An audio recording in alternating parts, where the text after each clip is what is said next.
ना मैं अज्यूम करूंगा कि अब तक आपको जो बैड न्यूज़ है ये मिल चुकी होगी। Earth observation satellite 1 EOS-1 fail हो चुका है। The mission is failed. यहाँ पे आप देखोगे इस पे आर्टिकल है, इंटरनेशनल मीडिया भी इसको कवर कर रहा है। Indian rocket suffers catastrophic failure during launch. और ये एक और आर्टिकल है ना। यहाँ पे आपके काफ़ी क्वेश्चन होंगे कि प्रॉब्लम क्या आई है यहाँ पर, ये मिशन फेल कैसे हुआ और हमारी सैटेलाइट इस वक्त क्या अंतरिक्ष में है, कहाँ पे है, क्या बाकी सैटेलाइट से टकरा सकती है, और इन द फ्यूचर क्या GSLV Mk2 जिसका यहाँ पे फेलियर हुआ है, क्या हम कह सकते हैं कि ये इंप्रूव करेगा या फिर क्या इस रॉकेट में कुछ प्रॉब्लम है।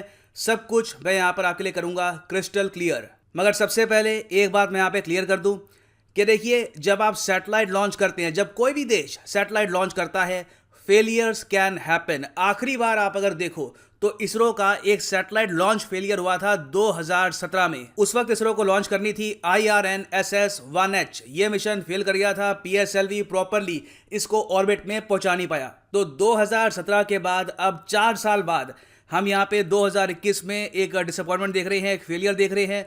It is very much normal. तो इससे कहीं भी डिसअपॉइंट होने की बात नहीं है।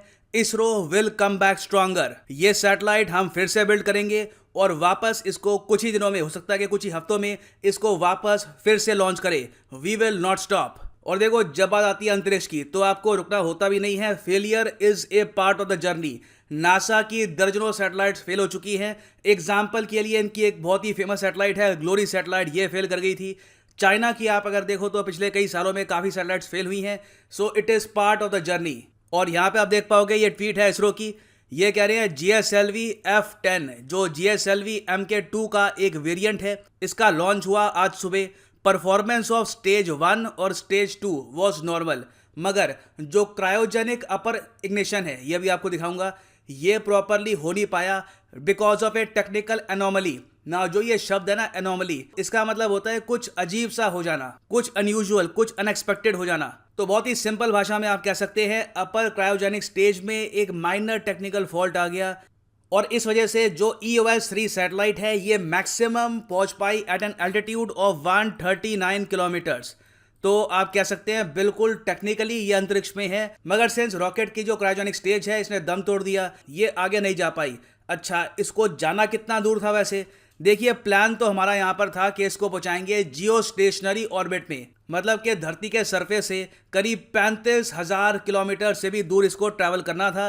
तो काफ़ी पीछे यहाँ पर हम रह गए हैं। और जियो स्टेशनरी ऑर्बिट यहाँ पे आप देख पाओगे, ये बीच में धरती है और ये 2 सैटेलाइट्स हैं जो परमानेंटली लॉक्ड है इन जियो स्टेशनरी ऑर्बिट। धरती के सरफेस से करीब रफली 35 से लेकर 36,000 किलोमीटर दूर। और कॉन्स्टेंटली आप देखोगे कि धरती का एक जो सर्टन पार्ट है, फॉर एग्जांपल फ्रांस या फिर जर्मनी की सैटेलाइट हुई तो सिर्फ जर्मनी सिर्फ एक ही पार्ट पे कॉन्स्टेंटली फोकस करती है। इस सैटेलाइट का काम था फोटो इमेजेस खींचना और वापस धरती पर भेजना। हमारा प्लान ये था कि जो सैटेलाइट है ये नज़र रखेगी हमारी बॉर्डर्स पर। ना यहाँ पर आप पूछोगे, अच्छा तो ये एक अर्थ ऑब्जर्वेशन सैटेलाइट है, मगर अर्थ ऑब्जर्वेशन सैटेलाइट तो ज़्यादातर धरती के थोड़े से करीब होती है। रफली उसको हम भेजते हैं 400 किलोमीटर 500 किलोमीटर के डिस्टेंस पर। ये 35,000 किलोमीटर दूर, इतना दूर क्यों? यहाँ पे तो हम कम्युनिकेशन सैटेलाइट भेजते थे। देखो, ये एक बहुत ही स्पेशल प्रोजेक्ट था इसरो का, और था क्या कहूँ, अभी भी है। इन द फ्यूचर इसको हम फिर से लॉन्च करेंगे सैटेलाइट को। इतनी दूरी पर इस सैटेलाइट को प्लेस करने का रीज़न ये है कि ये सैटेलाइट को कभी भी कोई डिस्ट्रॉय ना कर पाए। ये एक anti satellite missile proof satellite है, क्योंकि अंतरिक्ष में 35,000 किलोमीटर के डिस्टेंस पर आप सैटेलाइट को डिस्ट्रॉय नहीं कर सकते। किसी भी देश के पास इस टाइप का अभी मिसाइल अवेलेबल नहीं है। तो आप कह सकते हैं ये ऐसी सैटेलाइट है जो हम कल को वॉर में यूज़ कर सकते हैं, कॉन्फ्लिक्ट के दौरान यूज़ कर सकते हैं। It is very important. Now अब आप पूछोगे, अच्छा ठीक है, तो ये वेरी इंपॉर्टेंट सैटेलाइट अभी अंतरिक्ष में 139 किलोमीटर के आसपास बस फ्लोट कर रही है, तो अब इसका क्या होगा? किसी और सैटेलाइट से क्या ये टकरा सकती है? तो इसका आंसर है नहीं। अभी ये सैटेलाइट है लोअर थर्मोस्फेयर में, तो इस एरिया के आसपास है।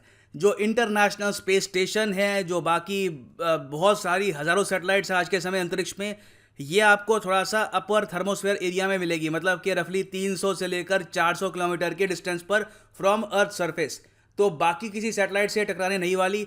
इसके साथ देखो यही होगा, आराम से फ्लोट करती रहेगी, धीरे धीरे इसकी डिटोरेशन होगी, फिर ये धरती के जो एटमॉस्फेरिक लेयर्स है, मेसोस्फेयर, स्ट्रेटोस्फेयर, यहाँ पर कई सालों बाद एंटर करेगी और उसके बाद किसी ओशन में जाकर क्रैश करके खत्म हो जाएगी। This will be the end of this satellite. Now यहाँ पे आपका क्वेश्चन होगा कि wow that is quite tragic, मगर ये सब हो कैसे गया, क्या चीज़ यहाँ पर फेल कर गई? देखिए, क्रायोजेनिक अपर स्टेज, ये मैं आपको समझाता हूँ। ये आपके सामने है इसरो MK2, जिसको EOS-3 को ऑर्बिट में पहुंचाना था। अब यहाँ पर क्या हुआ है, जो फर्स्ट स्टेज है, ये इसको कहते हैं हम नीचे का फर्स्ट स्टेज, इसने प्रॉपरली काम किया, यहाँ से बूस्ट आ गया। फिर सेकंड स्टेज, इसने भी प्रॉपरली काम किया। फिर ये है यहाँ पर अपर क्रायोजेनिक स्टेज, ये एक और आप देख पाओगे, ये फोटो है।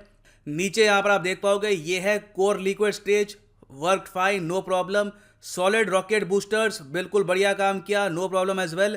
फिर यहाँ पे ये जो पार्ट है ना, ये है अपर क्रायोजेनिक स्टेज, और उसके ऊपर ये है पेलोड फेयरिंग, और इसके अंदर थी हमारी EOS-3 सैटेलाइट।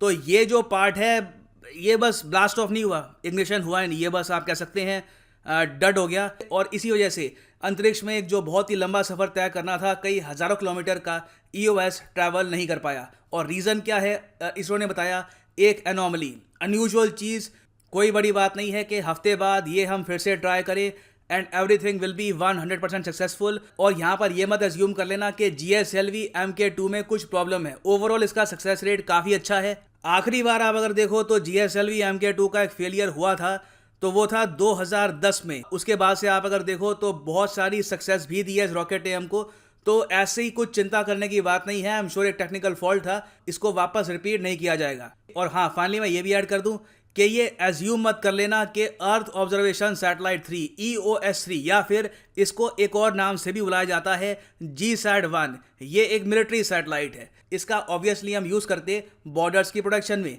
उसके अलावा नेचुरल डिजास्टर्स को मॉनिटर करने के लिए, ग्लेशियर्स को मॉनिटर करने के लिए, जो ओशनोग्राफी है उसको मॉनिटर करने के लिए भी ये सैटेलाइट का हम यूज़ करने वाले थे। सो ये कोई मिलिट्री सैटेलाइट नहीं थी, इसका मल्टीपर्पज़ यूज़ था। सो फाइनली मैं यही कहूँगा, डू नॉट बी डिसअपॉइंटेड।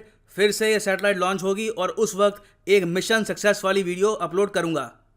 और फाइनली यहाँ पर मैं ये भी ऐड कर दूं कि आप किसी भी एग्जाम की तैयारी कर रहे हैं, चाहे UPSC, SSC, bank, any examination, simply जाओ unacademy.com पे, चूज करो the exam of your choice. For example, अगर आपको प्रिपेयर करना है for UPSC, click on UPSC get subscription, और यहाँ पे आप परचेज कर सकते हैं प्लस या फिर आइकॉनिक कोर्स। जो प्लस कोर्स है 24 मंथ्स का, ये काफ़ी इंप्रेसिव है। जो प्राइस यहाँ पे लिखा है ये कभी भी पे मत कर देना, यूज़ करिए यहाँ पे promo code PD10 and the prices will fall. So use the code PD10 and save your money. So इसी नोट के साथ ये है यहाँ पर वीडियो का अंत। Thank you for listening and as always God bless you all.